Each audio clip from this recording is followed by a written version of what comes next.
주신 하나님의 말씀은 이사야 2장 1절에서 5절. 이사야 2장 1절에서 5절.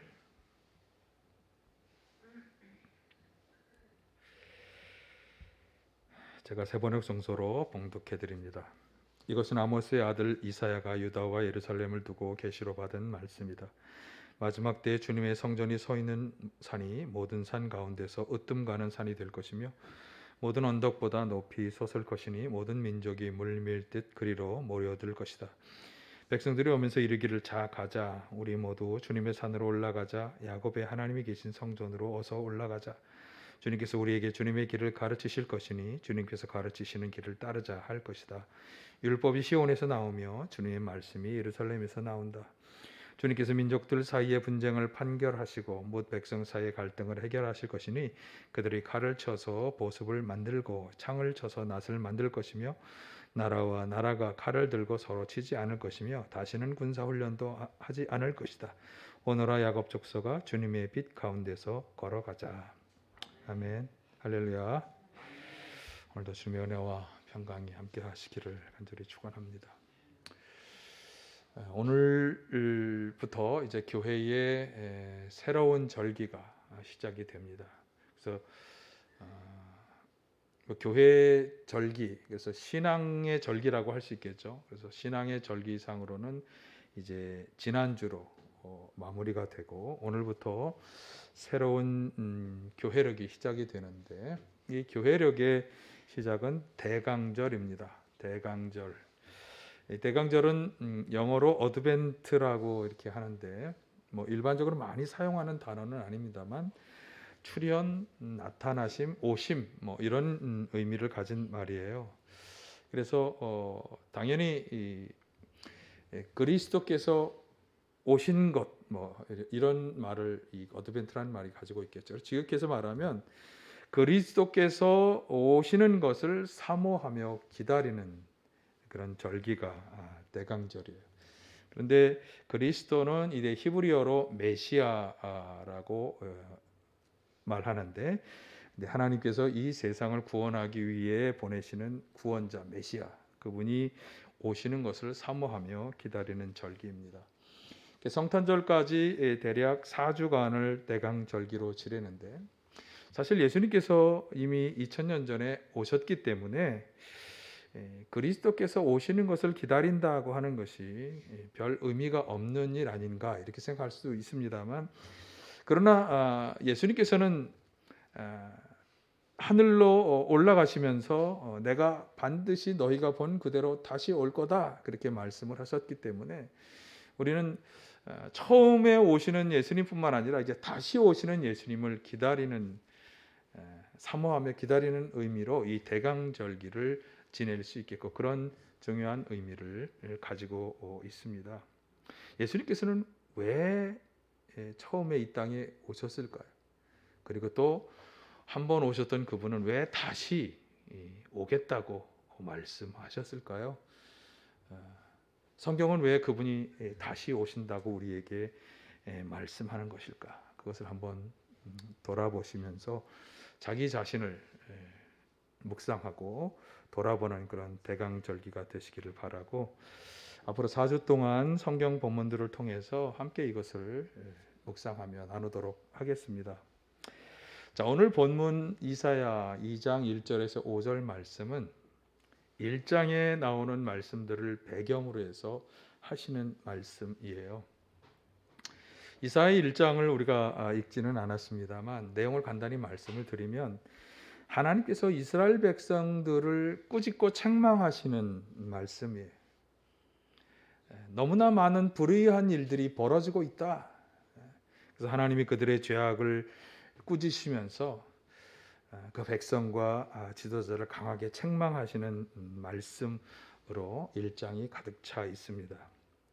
그래서 25, 26절에 보면 그들을 때려서라도 깨끗하게 씻어내고 그들의 모든 불순물을 다 없애버리신 후에 하나님이 이제 의로운 나라 신실한 백성으로 거듭나게 하려 하신다고 하는 것을 우리가 알 수 있어요. 그래서 이렇게 깨끗이 그들의 죄와 불순물이 다 씻겨지고 그들이 하나님의 신실한 의롭고 신실한 백성으로 거듭난 후에 하나님이 그들에게 행하실 일이 그 미래의 모습이 어떤 거냐 하는 것을 오늘 본문이 이제 말씀해 주고 있습니다. 그래서 1장에서는 죄로 인한 하나님의 심판이 선언되고 있다면 2장에서는 그 심판 이후에 하나님께서 그들에게 베풀어 주시려고 하는 그런 미래, 그 미래가 어떻게 될 것인지를 잘 설명해 주고 있고 또 그 미래를 우리가 어떻게 그들이 준비해야 하느냐 하는 것에 대한 말씀을 하고 있습니다. 특별히 4절 말씀을 보면 주님께서 이루실 평화의 모습이 그려지고 있어요. 주님께서 한번 4절은 보실까요? 주님께서 민족들 사이의 분쟁을 판결하시고 뭇백성 사이의 갈등을 해결하실 것이니 그들이 칼을 쳐서 보습을 만들고 창을 쳐서 낫을 만들 것이며 나라와 남자 칼을 들고 서로 치지 않을 것이며 다시는 군사 훈련도 하지 않을 것이다. 그래서 하나님께서 이스라엘을 그렇게 깨끗하게 하신 후에 그 나라에 만들어 가려고 하시는 세상은 어떤 세상이냐? 분쟁과 갈등이 다 해결되고 전쟁의 도구가 농사의 기구들이 또 다 변화되고 그래서 더 이상 군사 훈련도 할 필요가 없는 그런 평화의 세상을 이루실 것이다라고 하는 그런 말씀입니다. 그런데 사실 이 시기에 이스라엘은 평화를 이야기하기에는 아주 힘들고 어려운 풍전등화의 위험을 맞이하고 있었어요. 어떤 때인가 하면 북왕국 이스라엘이 멸망하던 주전 722년 전후에 그래서 제국 아수르에 의해서 나라가 멸망하던 시기에 이 예언이 주어진 거예요. 그래서 나라의 멸망을 바로 앞두고 있거나 아니면 멸망한 직후에 예언자는 바로 이 예언을 한 것입니다. 그러니까 우리가 이렇게 어려운 상황을 맞이한 것이 우리들의 범죄한 결과라고 하는 것을 그러니까 1장에서 꾸짖는 것처럼 그런 범죄한 결과라는 것을 깨닫고 어서 빨리 우상숭배와 그 불의로부터 회개하고 돌이킬 것을 촉구하고 있는 것이고요. 그리고 그런 외침 속에서 오늘 본문의 말씀은 하나님이 이 민족 가운데 이루시려고 하는 그 계획은 하나님의 계획은 평화의 미래다라고 하는 것을 예언하고 있습니다. 그러니까 나라가 멸망하고 도성이 무너지는 그런 속에서 평화의 미래를 예언하는 것은요. 믿음을 가지고 그 평화의 미래를 바라보며 지금 어려운 현실을 잘 이겨나가라고 하는 그런 말씀도 되겠고 또 하나는 회개하고 돌이키는 자에게 하나님은 바로 이런 미래에 놀라운 세상을 준비하고 계시다라고 하는 것을 말씀해 주는 것이죠. 자, 그런 점에서 본다면 이 평화의 미래에 대한 주님의 말씀은 이스라엘 백성들에게만 주시는 말씀은 아닌 것으로 보여지는데 그러니까 미래에 대한 소망을 잃고 현재의 굉장한 위기와 위험을 가운데 희망을 없이 살아가는 사람들에게 주시는 소망과 용기의 말씀입니다. 그래서 오늘 우리에게 주시는 말씀으로 받을 수 있습니다. 여러 가지 힘들고 어려운 상황 가운데 우리가 살아가고 있잖아요. 그런 사람들에게 주님은 하나님의 백성들에게 하나님이 준비하신 놀라운 미래가 있다. 그것을 주시는 소망과 용기의 말씀, 그 말씀으로 받으시기를 간절히 축원합니다.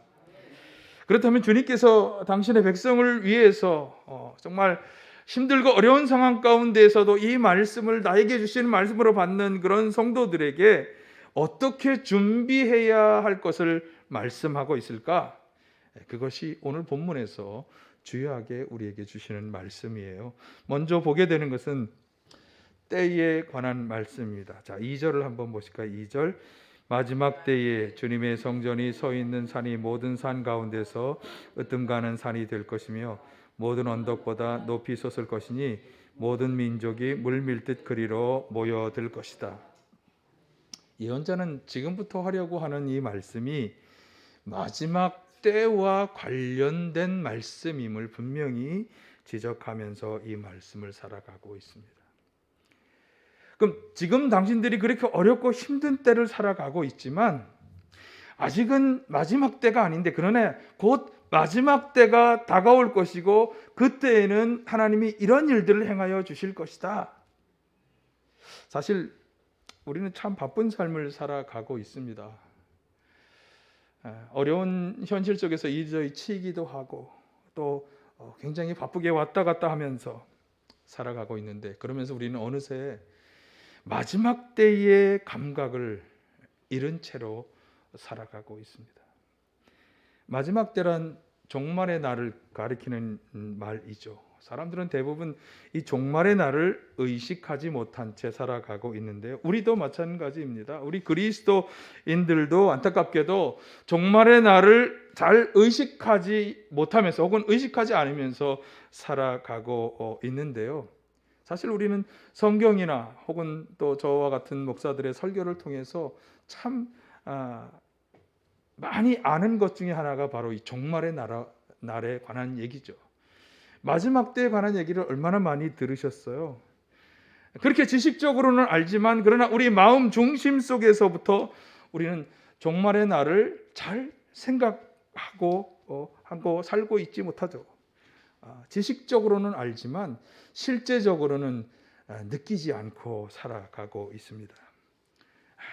그런데 그렇게 우리가 정말 종말의 날을 지식적으로만 알고 대비하지도 의식하지도 못하며 살아가는 우리들에게 오늘 본문 말씀은 마지막 때에 하나님이 이루실 일들을 염두에 두어야 한다.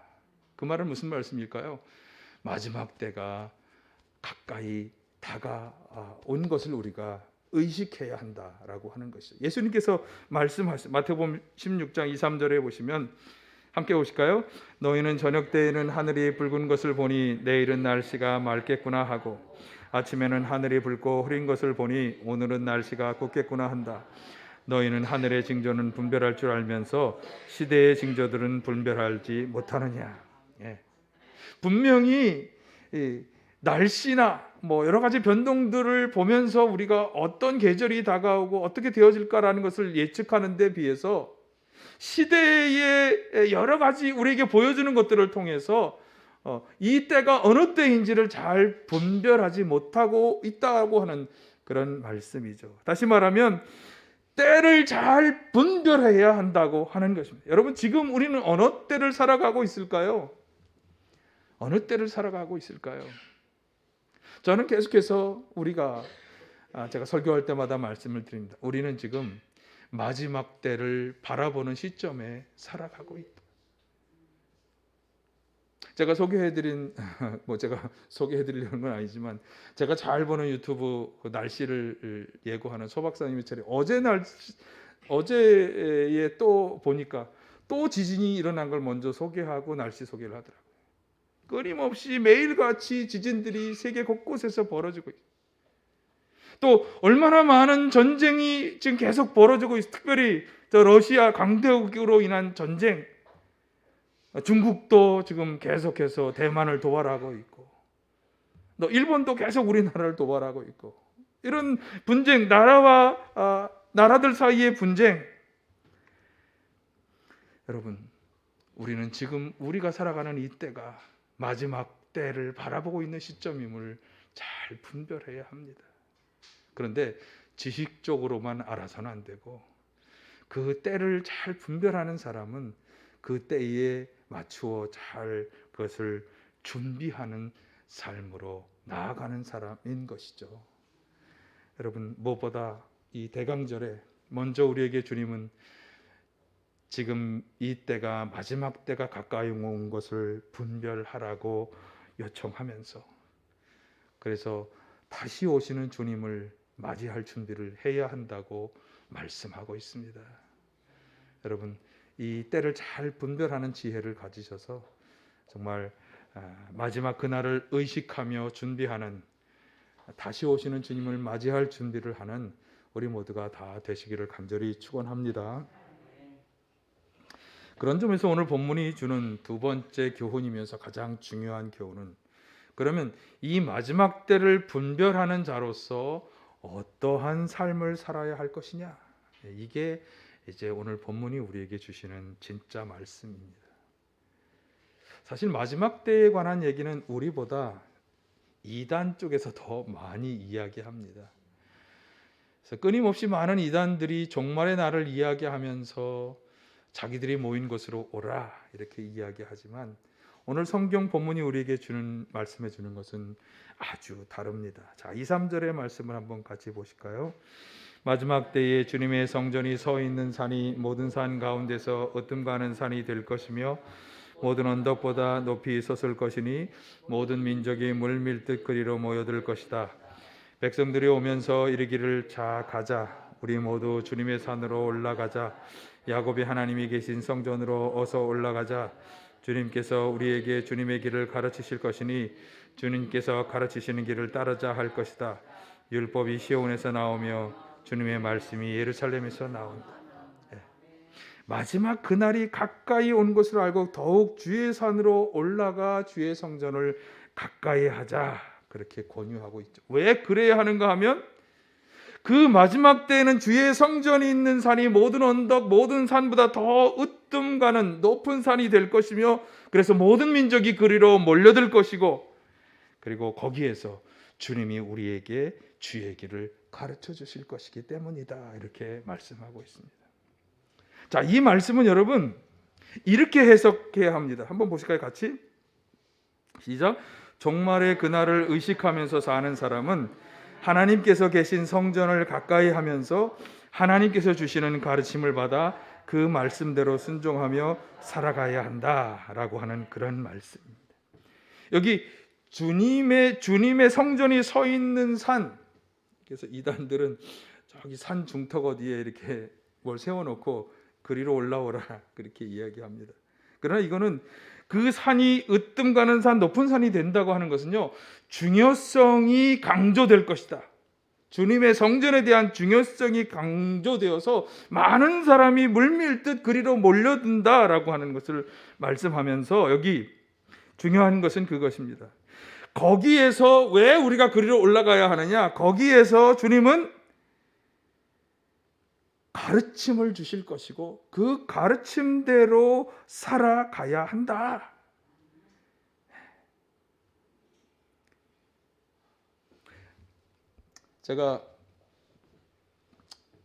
저는 이제 토요일이나 주일 아침에, 토요일 날은 좀 더 빨리, 주일 아침에는 한 6시 30분경이면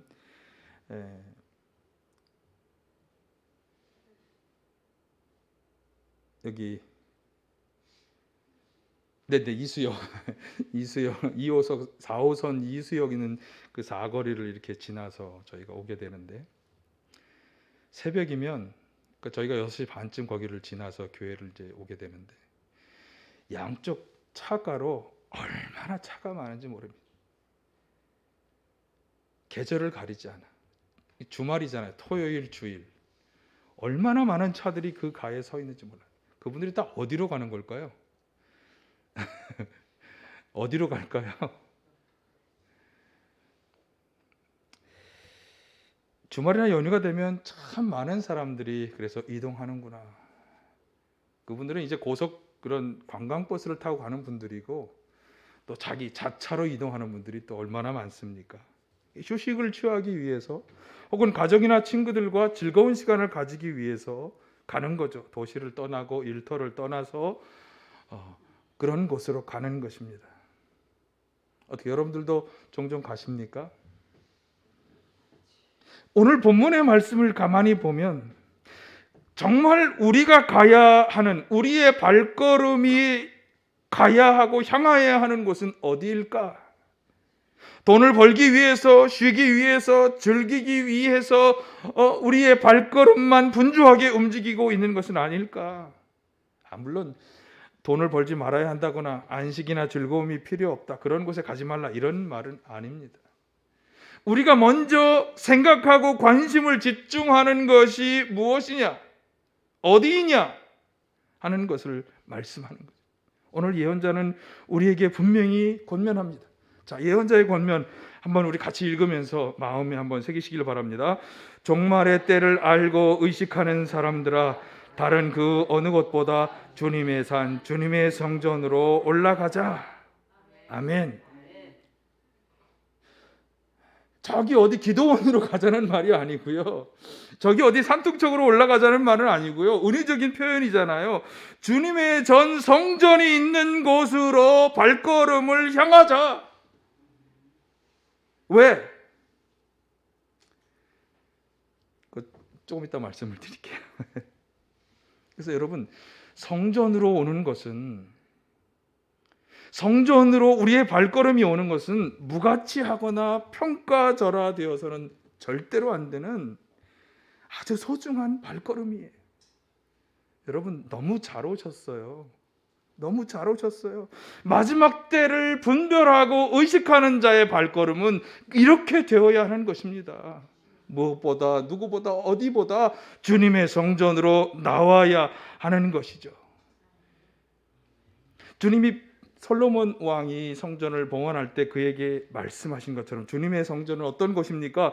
주님이 거하여 계시고 그분의 눈길과 마음이 머무는 곳이에요. 사람을 만나기 위해서 성전에 오는 게 아닙니다. 하나님의 눈길과 마음이 머무는 이곳에 와서 우리는 주님을 만나고 그리고 주님으로부터 가르침을 받는 것이고, 그 가르침을 통해서 우리의 삶을 준비해 나가는 것. 어떤 준비? 종말의 그날을 맞이할 준비를 해 나가는 것입니다. 세상에 참 많은 가르침이 있습니다.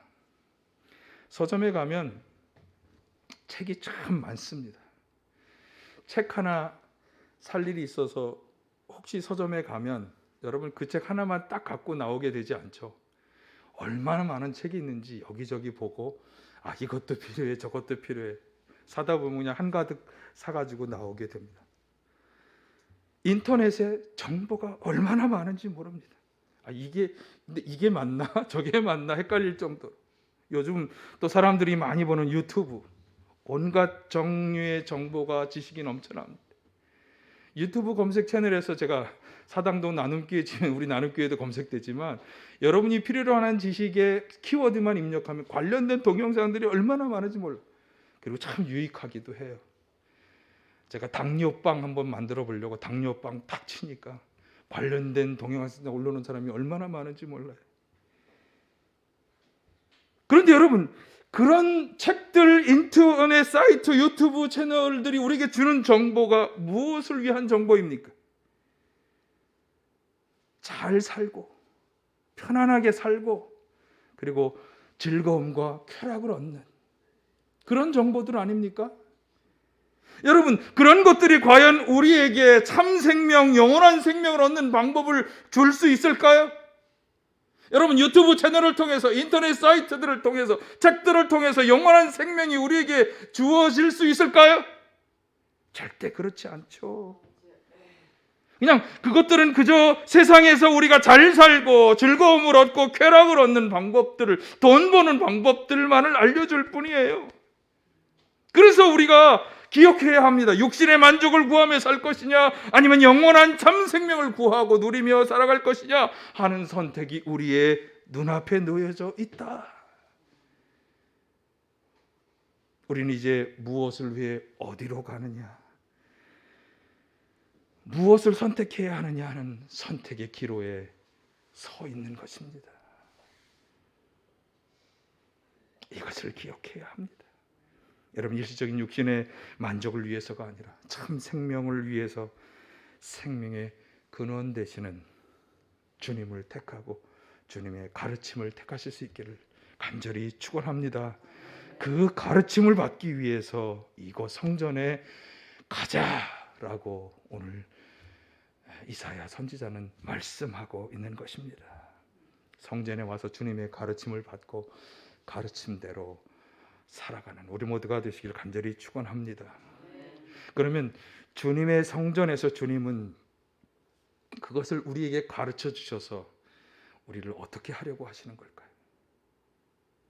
오늘 본문은 우리가 하나님이 원하시는 것을 분명히 깨달아 알게 해주는데 그것은 바로 평화라고 말씀하고 있습니다. 예언자는 하나님께서 원하시는 참 평화의 세상이 올 것이기 때문에 우리도 그 평화에 대한 기대와 소망을 가지고 살아야 한다고 권면하죠. 아까 4절의 말씀이 그 말씀이 다시 한번 보실까요? 주님께서 민족들 사이의 분쟁을 판결하시고 뭇백성 사이의 갈등을 해결하실 것이니 그들이 칼을 쳐서 보습을 만들고 창을 쳐서 낫을 만들 것이며 나라와 나라가 칼을 들고 서로를 치지 않을 것이며 다시는 군사훈련도 하지 않을 것이다. 마지막 때에 민족들과 민족들 사이의 분쟁과 갈등을 해결하시고 여기 칼을 보습으로 만드신다. 여러분 보습이 뭔지 아십니까? 저도 시골에서 자랐어도 보습이라는 말이 익숙치가 않아서 찾아보았습니다. 쟁기 앞에 달아서 흙을 가는 농기구를 말합니다. 그러니까 칼들로 흙을 가는 농기구로 만든다는 거죠. 또 창으로 낫을 만든다고 하는 것이에요.